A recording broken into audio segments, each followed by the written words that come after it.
Hello नमस्कार साथियों, आप सभी का स्वागत है आपके अपने चैनल और भी रोजगार में। दोस्तों आज जो हम लोग सेट नंबर 11 करने जा रहे हैं वो सीडीपी से सीडीपी करने जा रहे हैं 30 क्वेश्चन का। ठीक है, चलिए पहले क्वेश्चन की ओर बढ़ते हैं। पहला क्वेश्चन है, एक सेकेंड। पहला क्वेश्चन है कि शरीर के केंद्रीय भाग से परिधीय या उग्राग्रोह की ओर विकास दर्शाता है। ये कौन सा विकास दर्शाता है? इसमें से टोटल जो है 30 क्वेश्चन रहेगा। ठीक है, 30 में से अगर अच्छे से देख लेते कर लेते हैं तो इसमें से 25 से 26 क्वेश्चन आराम से बन जाएगा। ठीक है, इसमें दिया गया है कि शरीर के केंद्रीय भागों केंद्रीय भाग से परिधियों या उपांगों की ओर विकसित करता है। ठीक है, इसे कौन सा जो है कहा जाता है? तो पहला नंबर क्वेश्चन का आंसर कौन सा हो जाएगा? तो ये हो जाएगा ऑप्शन तीसरा, मध्य बाह्य विकास के सिद्धांत। ठीक है, शरीर के केंद्रीय भाग से यानी केंद्र से होगा तो ये मध्य बाह्य विकास कहलाएगा यानी सेंट्रल। ठीक है, इसके बाद अगला क्वेश्चन है, दूसरा में दिया गया कि स्कूल बच्चों के सामाजिककरण की एक ऐसी संस्था है। कैसी संस्था है ये देखना है कि प्रमुख स्थान स्कूली बच्चों का होता है। दूसरा है प्रमुख स्थान स्कूल की दिनचर्या का होता है। तीसरा है प्रमुख स्थान स्कूल की गतिविधियों का होता है। और डी में दिया गया यानी चौथा में दिया गया प्रमुख स्थान स्कूल के शिक्षकों का होता है। तो दूसरा नंबर क्वेश्चन का आंसर हो जाएगा ऑप्शन पहला सही हो जाएगा, प्रमुख स्थान जो है स्कूल के बच्चों का होता है। ठीक है, इसके बाद अगला क्वेश्चन है, तीसरा में दिया गया है कि जब आप एक शिक्षक समूह से जुड़ जाते हैं और अपने समूह के अन्य लोगों की तरह पोशाक धारण करने लगते हैं तो आप प्रदर्शन कर रहे होंगे यानी होते हैं। ठीक है, समूह की पहचान का, समूह की आज्ञाकारिता का, या समूह के निर्देश और अनुपालन का, या समूह की अनुरूपता का। 3 नंबर क्वेश्चन का आंसर हो जाएगा ऑप्शन चौथा सही हो जाएगा यानी समूह का जो है अनुसार अनुरूप करते हैं। ठीक है, चौथा में दिया गया है किसी वस्तु के अस्थायित्व की अवधारणा जीन पियाजे का विकास के डैश के चरण की होती है, संवेदी, संवेदनात्मक। ठीक है, अस्थायित्व। तो इसमें से कौन सा हो जाएगा? तो 4 नंबर क्वेश्चन का आंसर हो जाएगा संवेदी यानी सेंसिटिव मोटर स्टेज के रूप में होता है। ठीक है, अगला क्वेश्चन है, 5 में दिया गया है कि व्यक्तिगत शिक्षा कार्यक्रम की योजना डैश के संदर्भ में बनाई जाती है। विशेष शिक्षा कार्यक्रम बाल केंद्रित, तो ये हो जाएगा बाल केंद्रित के संबंध में बनाया जाता है। तो 5 नंबर क्वेश्चन का आंसर हो जाएगा ऑप्शन दूसरा सही हो जाएगा। अगला क्वेश्चन है, डैश महीनों की आयु के बीच अधिकांश बच्चे शब्दों को मिलाकर छोटे छोटे वाक्यों को बोलना शुरू कर देता है। तो छठा नंबर क्वेश्चन का आंसर हो जाएगा ऑप्शन दूसरा सही हो जाएगा 18 से 24। ठीक है, साथ में दिया गया कि बुद्धि लब्धि या आईक्यू की अवधारणा दी गई थी गॉल्टन के द्वारा, बीने के द्वारा, स्टर्नर के द्वारा या टर्मन के द्वारा। तो 7 नंबर क्वेश्चन का आंसर हो जाएगा स्टर्नर के द्वारा दिया गया था। किसके द्वारा? स्टर्नर के द्वारा आईक्यू लब्धि दिया गया था। ठीक है, इसके बाद अगला क्वेश्चन है, सृजनात्मक की अवधारणा से संबंधित है, किससे संबंधित है? द्रव बौद्धिकता से, रवादार बौद्धिकता से, अभिसारी चिंतन से, या अपसारी चिंतन से। तो ये हो जाएगा अपसारी चिंतन से। आर्ट्स का हो जाएगा ऑप्शन चौथा, अपसारी चिंतन से होता है। ठीक है, सृजनात्मकता की अवधारणा। ठीक है, इसके बाद अगला क्वेश्चन है, किसी भाषा के स्वीकृत ध्वनि संयोजनों के को इसके नियमों के अंतर्गत बताया जाता है। ध्वनि संबंधी व्याकरणिक वाक्यत्व या विभक्ति विषयक। तो 9 नंबर क्वेश्चन का आंसर हो जाएगा ऑप्शन ए सही हो जाएगा। ठीक है, यानी पहला। इसके बाद अगला क्वेश्चन है, 10 में दिया गया है कि जब सोचने की प्रक्रिया किसी भाषा द्वारा प्रभावित होती है तो इस स्थिति में कहा जाता है। तो 10 नंबर क्वेश्चन का आंसर हो जाएगा ऑप्शन दूसरा सही हो जाएगा, भाषा निर्धारित। ठीक है, इसके बाद अगला क्वेश्चन है 11 में दिया गया है कि अपने अनुभवों और लक्षणों के आधार पर उपकरणों में खराबी के कारण परिकल्पना का परीक्षण कर रवि उपकरणों की मरम्मत करना चाहता है। तो ये कौन सा है? अंतर्दृष्टि है, या आकलन है, या मानसिक दृढ़ता, या अनुमानी विधि। तो 11 नंबर क्वेश्चन का आंसर हो जाएगा ये अनुमानी विधि। अनुमान लगाता है, इसके लिए अनुमानी विधि हो जाएगा। ठीक है, इसके बाद अगला क्वेश्चन है, दिव्या अक्सर निर्देशित कार्यों को छोटे छोटे हिस्सों में विभाजित करना आसान बना लेती है। वह उपयोग करती है यानी कम करने की विधि, द्वितीयक स्तरण विधि, उपलब्ध विश्लेषण विधि या क्रियात्मक जड़ता नियामक विधि। तो 12 नंबर क्वेश्चन का आंसर हो जाएगा उपलब्ध विश्लेषण विधि, यानी विश्लेषण के विधि के रूप में करता है, ठीक है, कार्य को करता है, यानी छोटे छोटे हिस्सों में प्रॉब्लम को तोड़ करके बनाता है, यानी करता है, ठीक है। इसके बाद अगला क्वेश्चन है 13 में दिया गया है। 13 में दिया गया है कि पुरुष और महिला की भूमिकाओं का निर्धारण समाज करता है, ये कैसा है? लैंगिक और अंतर्निहितता या, ठीक है, लैंगिक और सामाजिक, लैंगिक एक सामाजिक अवतरण। तो 13 नंबर क्वेश्चन का आंसर इसमें से सी हो जाएगा, यानी तीसरा हो जाएगा, लैंगिकता एवं लैंगिकता एक अंतर्ज्ञानी, ठीक है।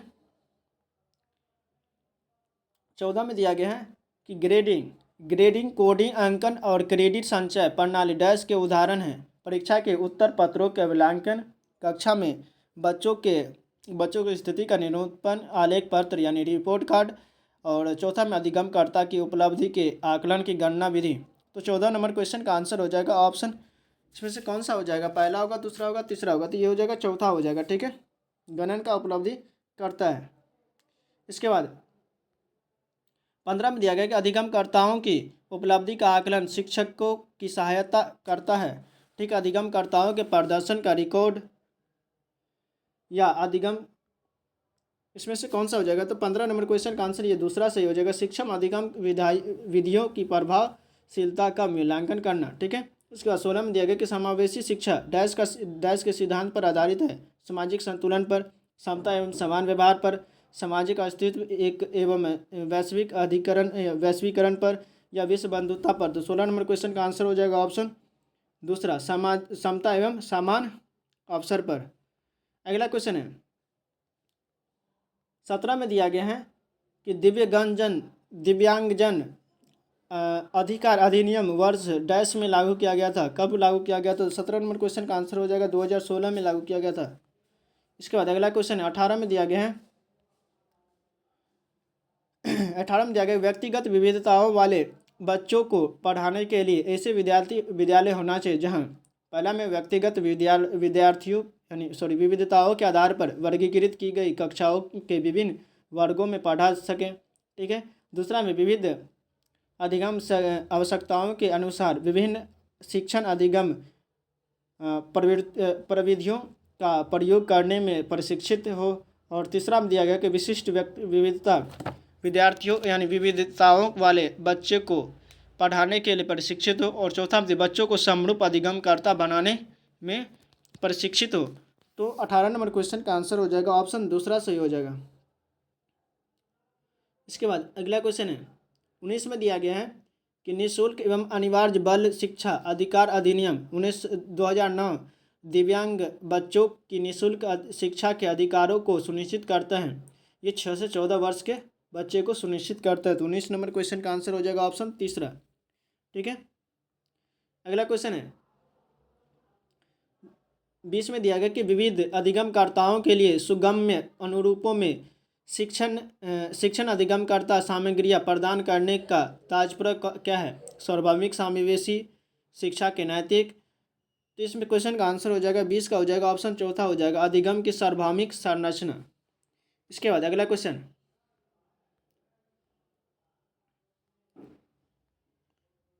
21 में दिया गया है 21 में दिया गया कि स्व जागरूकता संज्ञानात्मक सक्षमताओं का नियंत्रण जैसे योजना बनाना, समीक्षा करना, संशोधन करना इत्यादि आदि के इसमें निर्धारित होता है। केंद्रीकरण में, संज्ञानबोध में, संज्ञान में, समायोजन में। तो 21 नंबर क्वेश्चन का आंसर हो जाएगा ऑप्शन दूसरा हो जाएगा, संज्ञानबोध में।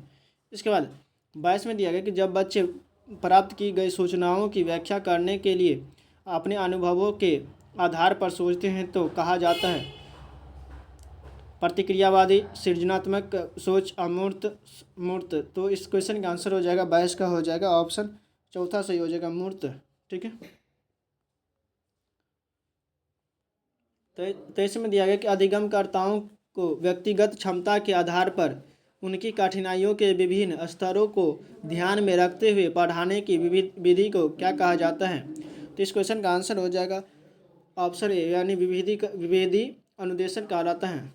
इसके बाद चौथा में 24 में दिया गया है कि प्रतिपालन अधिगम का एक विशिष्ट चरण है जो अधिगम डैश के कारण होता है, चरण है प्रवृत्ति करती है। तो 24 का हो जाएगा ऑप्शन चौथा सामान्यीकरण। 25 में दिया गया कि जनजोक का कहना है कि संज्ञान और भाव डैश होते हैं, अन्योन्याश्रित होते हैं, स्वतंत्र होते हैं, अंतर संबंधित होते हैं, एकीकृत होते हैं। तो 25 नंबर क्वेश्चन का आंसर हो जाएगा स्वतंत्र होते हैं। 26 में दिया गया कि पहले से सीखे हुए कार्यों में सुधार लाने के लिए शिक्षक बच्चों को प्रदर्शन देकर सिखा रहा है, वह शिक्षण की विधि का प्रयोग कर रहा है। कौन सी विधि का प्रयोग कर रहा है? तो 26 नंबर क्वेश्चन का आंसर हो जाएगा ऑप्शन चौथा प्रतिरूपण विधि का। इसके बाद 27 में दिया गया है, 27 में दिया गया कि मैन और जैनिस के अनुसार निर्णय लेने वाले बच्चे सामान्य यानी समस्या का विश्लेषण करते समय यानी करते हैं, विकल्पों की सूची बनाते हैं और इसके फायदे और नुकसान के प्रत्येक पहलू पर विचार करते हैं, उसका व्यवहार प्रस्तुत करते हैं। जैक्स के अनुसार सतर्क या निवर्तमान निरंकुश। ठीक है, तो 27 नंबर क्वेश्चन का आंसर हो जाएगा ऑप्शन दूसरा सही हो जाएगा सतर्क।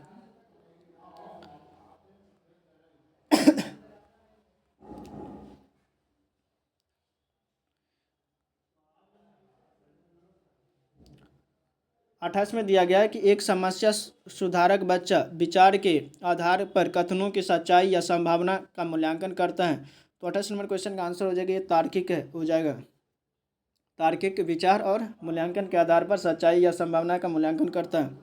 29 में दिया गया कि दिए गए कार्य को करते समय बच्चे स्वयं आनंद लेते हुए अनुभव प्राप्त करते हैं, उसे डैश कहा जाए, क्या कहा जाए? ड्रिल, अभ्यास, उपभोक्ता प्रकार का कार्य, निर्माणात्मक प्रकार का कार्य, समस्यात्मक प्रकार का कार्य।